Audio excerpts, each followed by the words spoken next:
Thank you, Mr. Speaker, sir, and I thank the Honourable Kiran for her question, sir. Mr. Speaker, sir, I just would like to update this August House on the proposal to transfer cases from ACC or the ACCF or the Accident Compensation Commission of Fiji to the Ministry of Employment, Productivity and Industrial Relations as endorsed by the interim ACCF board. The purpose is to expedite the processing and paying out compensation in a timely manner, as well as making it cost-effective.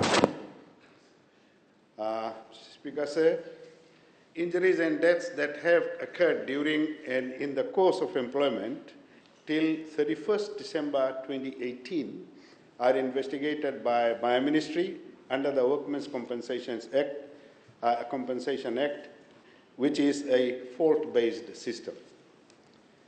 To determine the cause of injuries and deaths upon completion of investigations, reports are submitted to trained medical assessors for their expert opinion, assessment, to determine the status of each case. Once the medical report is received and the percentage of disability is awarded to the workers, or medical opinion stated that the death was work-related, then the ministry calculates the compensation amount and forwards it to the employers for the payment of compensation to the workers concerned or the dependents as the deceased workers. This is for all cases that had occurred prior to 2018, sir.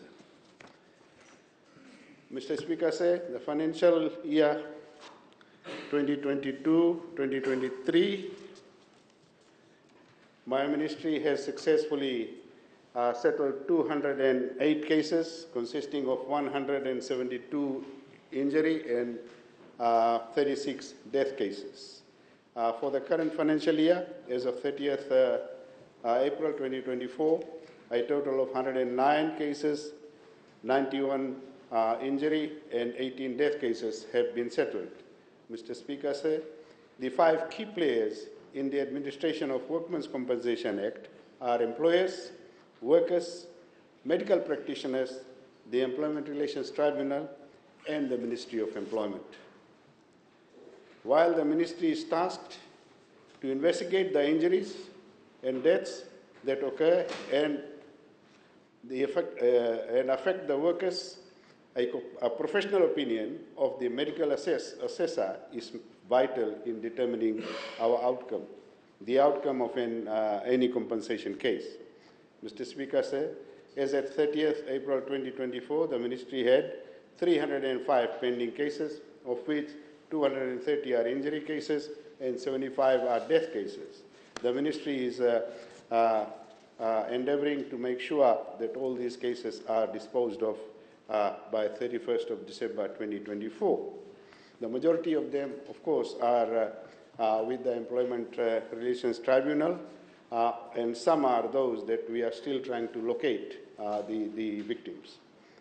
Mr. Speaker, sir, further to this, the ministry is currently engaged in consultations with the relevant stakeholders to transfer the cases from the ACCF to the ministry. These are the cases currently handled by the ACCF under the no-fault scheme from 1st of January 2019, sir. Mr. Speaker, sir, my ministry has been the enforcement arm of ACCF regarding employment accidents since its establishment in 2019. The ACCF actually was established in 2019, sir.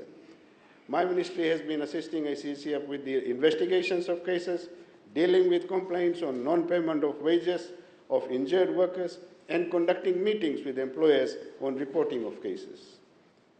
Mr. Speaker, sir, in addition, my ministry has the entire machinery to deal with workers' compensation cases where the staff have undergone relevant training and standard operating procedures are in place to deal with these cases effectively and expeditiously. Mr. Speaker, sir, the proposal to transfer the processing of the employment and school accident was submitted to Cabinet, and a decision is pending as further consultation is required for Cabinet's consideration.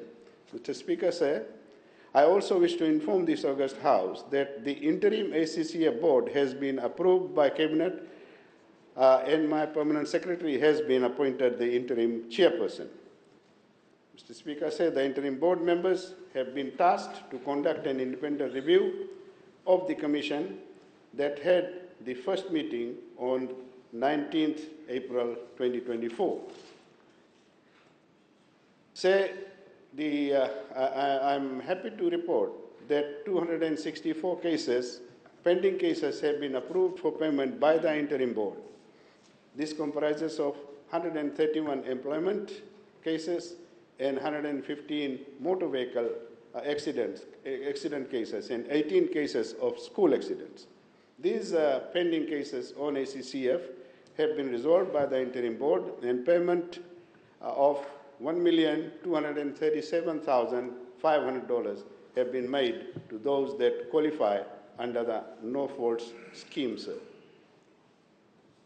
Thank you, sir.